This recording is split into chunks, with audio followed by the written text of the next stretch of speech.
नमस्कार मित्रमैत्रिणींनो, आजची सुरुवात झालेली आहे. आज मी सांगितल्याप्रमाणे सकाळपासून रुटीनचं मी म्हणजे दिवसभराच्या रुटीनचं आज व्लॉग करायचा म्हणून ठरवलेलं होतं, पण दुपारपर्यंतचा मी केलेला आहे हा व्हिडिओ.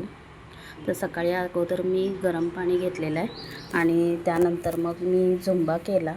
15 मिनटं तरी मी झुंबा केला आणि त्यानंतर 10 मिनटंच फक्त मी सायकल चालवू शकले. आणि त्यानंतर माझं सगळं आवरावरं करून झाल्यानंतर एक पार्सल द्यायचं होतं, ते देऊन आले. आणि आजच्या नाश्त्यासाठी मी बनवलेलं होतं भाकरी आणि दोडका. कारण आपण घरातलेच जे खाणार ते आपण कमी प्रमाणात खाऊन पण आपण वेट लॉस करू शकतो. मी पहिला पण व्हिडिओ तुम्हाला सांगितलेला आहे. त्यामुळे आपण घरातल्याच गोष्टी, चपाती जास्तीत जास्त कमी करून भाकरीच म्हणजे वेगवेगळ्या प्रकारच्या भाकरी तुम्ही खाल्ल्या तरी चालते. नाचणीची भाकरी आणि ज्वारीची भाकरी आता उन्हाळ्यात आपल्याला खूप चांगलं म्हणजे वेट लॉससाठी चांगलं आहे. आणि बाजरीची भाकरी कशी थंडीत आपण खाऊ शकतो ना, कारण उष्णता जास्त असल्यामुळं बाजरीमध्ये आपण बाजरीची भाकरी उन्हाळ्यात शक्यतो नाहीच खाल्ली तरी चालतं आहे, म्हणजे चांगलं आहे. आणि नाचणीची भाकरी शरीराला थंडावा पण देते आणि ज्वारीच्या भाकरीनं जास्तीत जास्त आपल्याला वेट लॉससाठी भाकरी ही ज्वारीची आणि नाचणीचीच चांगली असते. त्यामुळं मी ज्वारीचीच भाकरी करते. चपाती शक्यतो कधीतरीच जर कंटाळा आला असेल तरच मी चपाती बनवत असते.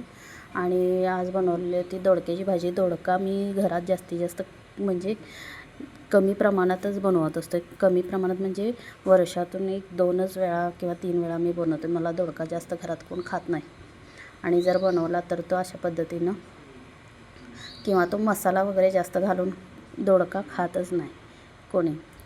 म्हणून मी मुगाची डाळ भिजत घातलेली होती ह्याच्यासाठी दोडक्यासाठी. आणि 1 तास मुगाची डाळ भिजत घातल्यानंतर आज डाळीची आमटी वगैरे वरण वगैरे असं काही न करता एकच मी दोडका बनवायचा होता, त्यामुळं भरपूर प्रमाणात बनवलेला होता. आणि कांदा टोमॅटो जिरे मोहरी टाकून चांगला कांदा टोमॅटो भाजल्यानंतर मग आलं लसूण पेस्ट टाकले. आलं लसूण मी बनवलेली घरी ती संपलेली होती म्हणून मी हे विकतची जरा मागवून बघितली आणि टाकली. त्याची पण टेस्ट चांगली होती. आणि आलं लसूण पेस्ट टाकून कांदा टोमॅटो चांगला परतल्यानंतर आपलं नेहमीप्रमाणे मसाले, बाकी मी गरम मसाला किंवा धना पावडर जिरा पावडर हे काहीही न घालता साधी सिंपल कांदा टोमॅटो आलं लसूण पेस्ट हळद मीठ तिखट दोडका आणि मुगाची डाळ हे सगळं टाकून पाणी टाकून चांगलं दबदबीत मी हा दोडका बनवलेला होता. मग तुम्ही भाकरीबरोबर भाताबरोबर खाऊ शकताय. आता भात कसं एकच वाटी भात खायचा तर तो दुपारी खायचा किंवा संध्याकाळी एकच कुठल्या तरी वेळी मी खात असतो. मग ते ठरवून म्हणजे असं नाही, मला आज वाटलं जर दुपारी पण खाते, कधी वाटलं संध्याकाळी पण खाते, पण 2 वेळचंच मी म्हणजे खात असतो. आणि आधीमध्ये मग आता ते नाचणीचे कुकीज मी एक ब्लिंकिटवरून मागवलेल्या, तुम्हाला मी त्या दाखवते. म्हणजे नो शुगरवाल्या, अजिबात त्यात शुगर वगैरे काही नाही.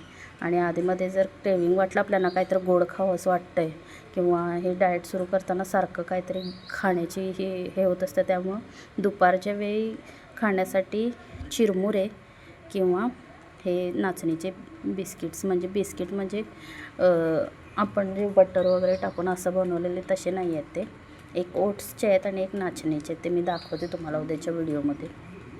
आणि आम्ही जे UPSCची एक्झाम देण्यासाठी गेलेलो म्हटलं ते मुलगीनं बघा आता 5 वर्षाचं LLB झाल्यानंतर पूर्ण तिनं एक 28 दिवस तिला अभ्यासाला मिळालेले. तेवढ्या दिवसात काय अभ्यास होणार. तरी पण ट्रायलसाठी आपण कुठली पण गोष्ट करणार तर एक अटेम्प्ट करण्यात काय हरकत आहे. म्हणजे कशा पद्धतीच्या एक्झाम असतात, कसे पेपर असतात किंवा आपल्याला पुढं जाऊन कसं म्हणजे कशा पद्धतीनं आपण अभ्यास करायला पाहिजेत हे जी एक माहिती मिळावी. आणि 2-2, 3-3 वर्ष मुलं अभ्यास करत असतात. कोण 1 वर्षात करून होत असते. प्रत्येकांच्या बुद्धीवर असते. तिची पण बुद्धी खूप चांगली आहे, ती खूप छान अभ्यास पण करते. आणि माझी इच्छा होती की एक अटेम्प्ट करून फक्त प्रॅक्टिस किंवा माहिती मिळावी ह्यासाठी आम्ही ते एक्झाम द्यायची ठरवलेली होती. आता बघू काय तिला जितकं म्हणजे देता येईल तेवढं तिनं दिलेलं आहे. आणि AIBची पण आता एक्झाम आहे ती पण ती द्यायला जाणार आहे. म्हणजे ह्या सगळ्या एक्झाम देणं आता जगात काय चाललं आहे, आणि आपण सगळ्या गोष्टींना तयार राहायला पाहिजेत. आपण कोणाच्या जीवावर न राहता प्रत्येकानं आपलं आपलं आयुष्य तरी मार्गावर किंवा आपण आता ह्या दुनियेत बाहेर पडणार तर सगळ्या गोष्टीला तयार असायला पाहिजेत. असं मी दोघांनासुद्धा तयार केलेलं आहे. म्हणजे आयुष्यात पुढचं आयुष्य ते कसे जगतील किंवा त्यांचा व्यवहार ज्ञान म्हणजे व्यवहारात आता बाहेर पडणार ते, तर त्यानंतर ते कसं स्वतःला सर्वाइव्ह करतील हे त्यांना शिकवणं गरजेचं आहे. आणि पहिल्यांदा त्यांना हे एक्झाम द्यायला पाहिजेत, हे करायला पाहिजे, असं आपण त्यांना गुंतवून ठेवणं आणि कुठल्याही वाईट मार्गाला न जाता ते दोघंसुद्धा चांगल्या पद्धतीनं अभ्यास करून जर या दुनियेत उभा राहत असतील तर काय प्रॉब्लेम आहे. आणि आपण त्यांना मार्गदर्शन करणं गरजेचं आहे. आपण जितकं चांगलं मार्गदर्शन करणार तितकं ते चांगल्या मार्गावरती जाणार. देवधर्म आणि आपलं हे अभ्यास ह्यातच त्यांना गुंतवून जर ठेवलं तर ते वाईट मार्गावर जातीलच कशाला.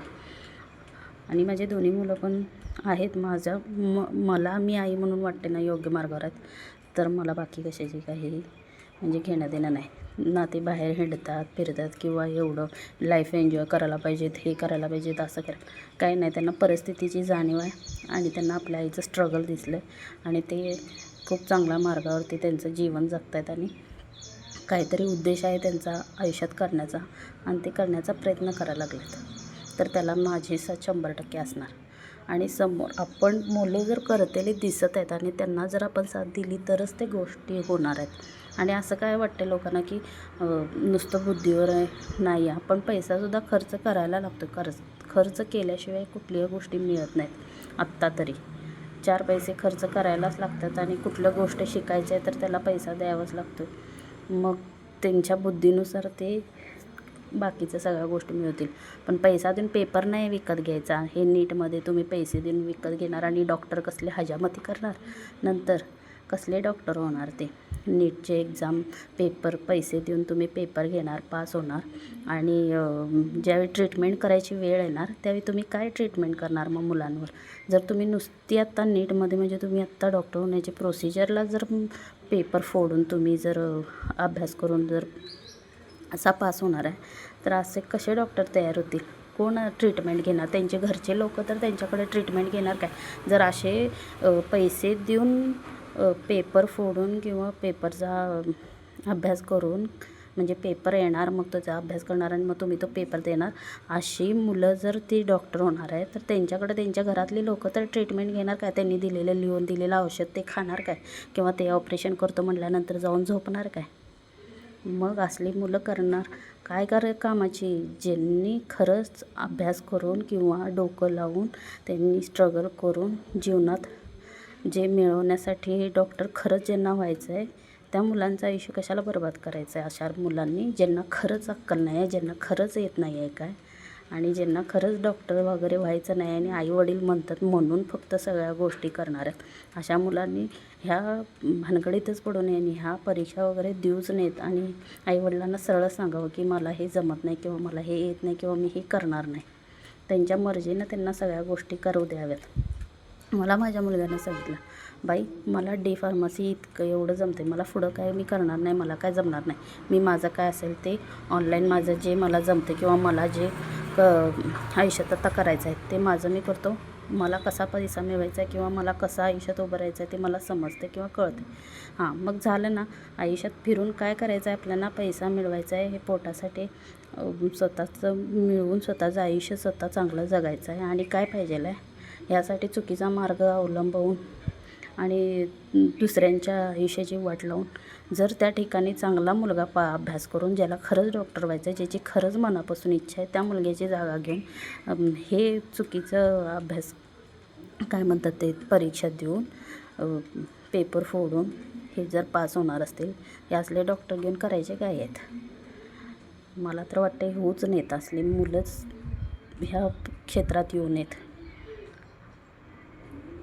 आजचा व्हिडिओ इथंच थांबवतो. आपण भेटू उद्याच्या व्हिडिओमध्ये. धन्यवाद.